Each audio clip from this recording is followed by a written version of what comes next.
All right. So Kelly, let me just give a rundown of what happened last week, which is leading into a really interesting conversation about DEI with inside companies. So last week on Capitol Hill, the presidents of Penn, MIT, and Harvard were getting drilled about hate speech on campus.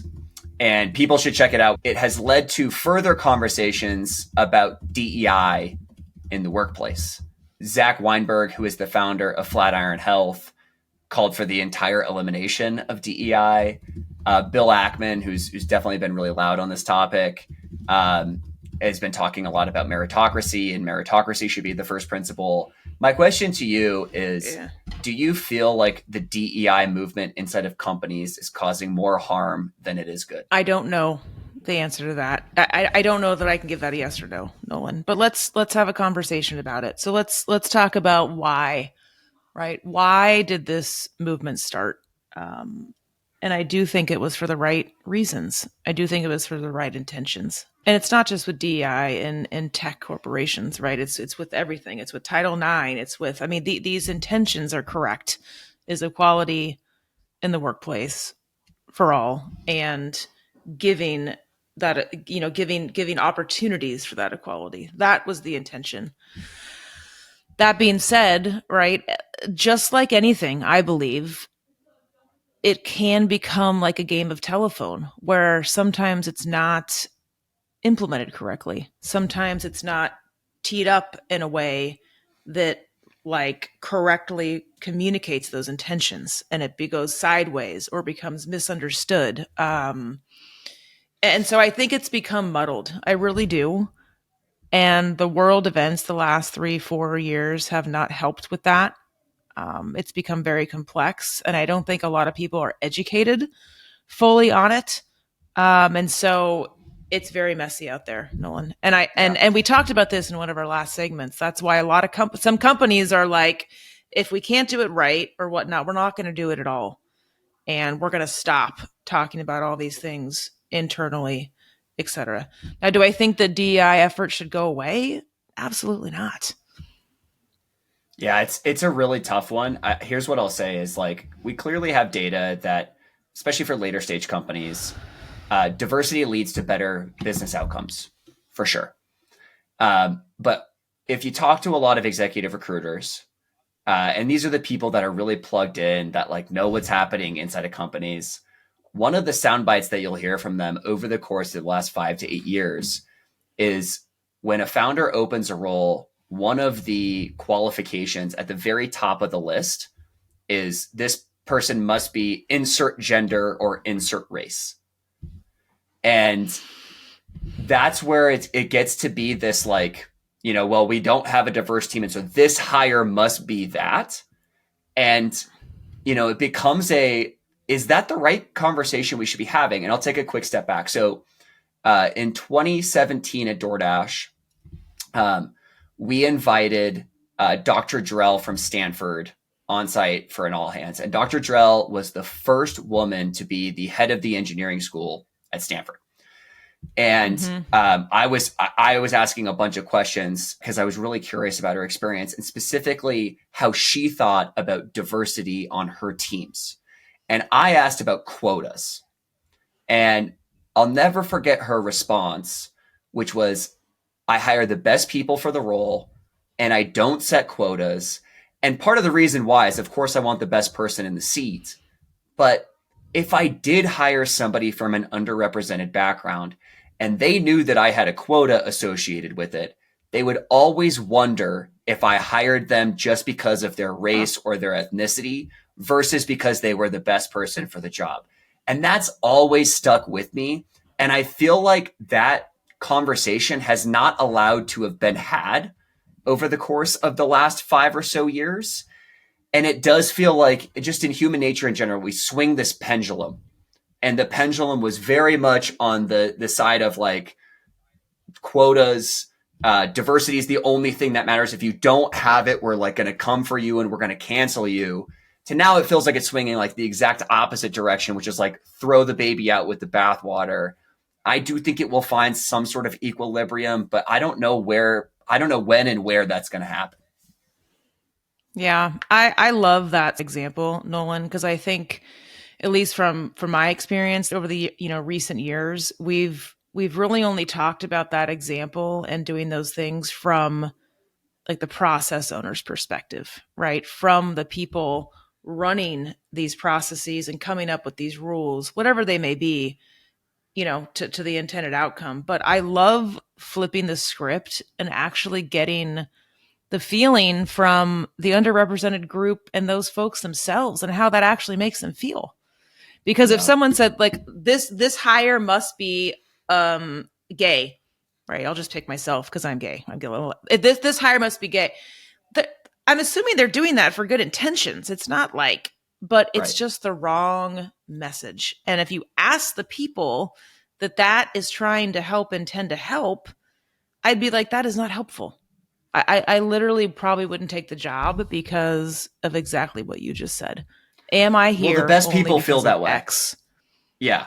The best Right, people, the right. first principle is meritocracy. It's like, I want the job because I'm the best person for the job. I don't want the job because I'm just another number in your quotas game. Yeah, I yeah, don't think that that's the best way to yeah, go about things. Now, at the yeah. same time, I've had these conversations many times inside of companies, which is like, well, what gets measured gets managed. And it's just so tough when you're dealing with people that like I don't know if humans are really good at being like, well, yeah, like we are a number. And like it feels very, maybe the thing I'm trying to say is like it Yeah. feels in I its mean, current version very tribal. And I don't think like mhm. tribal is the way that we unify. I feel like that's actually the way that we separate into our own groups. Mhm. And that's where it feels like it's been going. I don't know what your take is on that. Yeah, I mean, we've talked about this before. I tend to, because I can get kind of wrapped up in my own brain, and it's very complex, and my brain will go to complex places, and I'll just get kind of lost.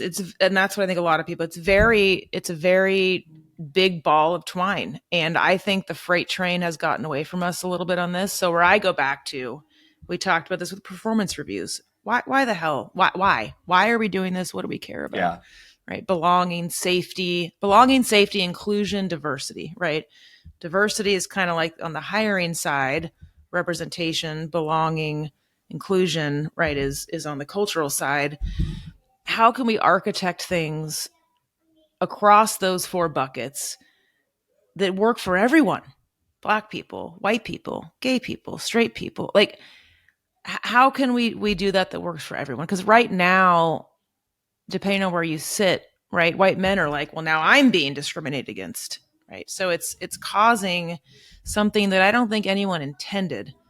And so, how do we start creating things that are more inclusive of everybody? And I don't think a quota does that. Doing nothing probably doesn't do that. If 98% of your engineering team is white men, clearly you should Right. change something. But does it mean you got to put a certain quota on a job spec? I don't think so. That's like a I pendulum that's I going the other know. way. And that's this is why it's such a tough topic. This is also why I think people don't talk about it because it feels like there's only bad outcomes. Like Well, people if you are don't scared to do it talk about it. for They're sure, but scared if to you talk don't do about it because they anything, don't say something wrong. I know. well, yeah, but if you don't do anything, we've seen this happen at every large tech company. Like the freight train runs away and then the company has no diversity.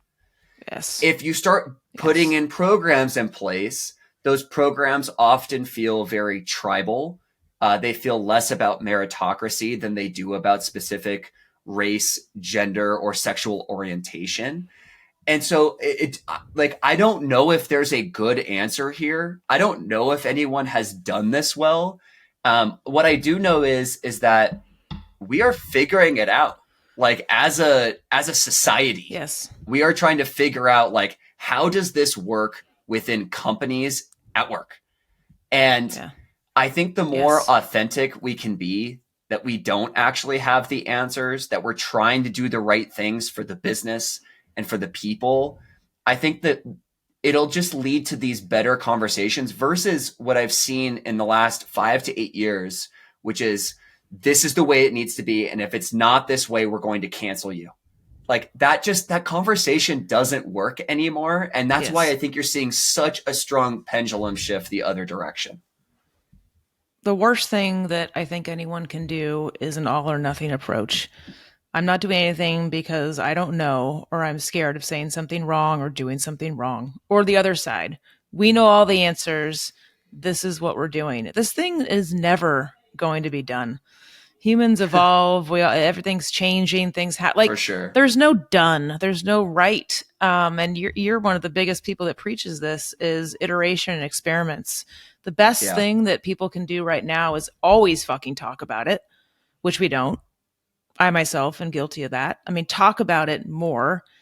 Talk about it with different groups. I love affinity groups. I do. I also think that affinity groups should have, even if it's a rotation, a mixed group where they have to have, you know, all different folks inside of there. Because usually it's the underrepresented groups themselves that are creating, running, putting effort into these things. And I don't agree with that.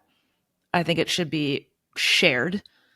And I think that companies should build it with everyone else in the company, whether that's a group, a rotation, talking about it. Usually it's like a small group that's building these things. It should be inclusive, no pun, and in creating these things. And that does take time. It does take effort. And I think that's a big blocker for folks. But we're just missing something around it. And I do think that we might be back alienated more than bringing together, which is the opposite of the intention. Yeah. What I'm learning from this conversation, Kelly, is like, one, I think we need to have a DEI expert on the show. And I wanna learn how they're thinking about this moment versus the Yeah. way that they were thinking about it a few years ago. And then I think too, you just said it so perfectly, which is like there's never going to be a done.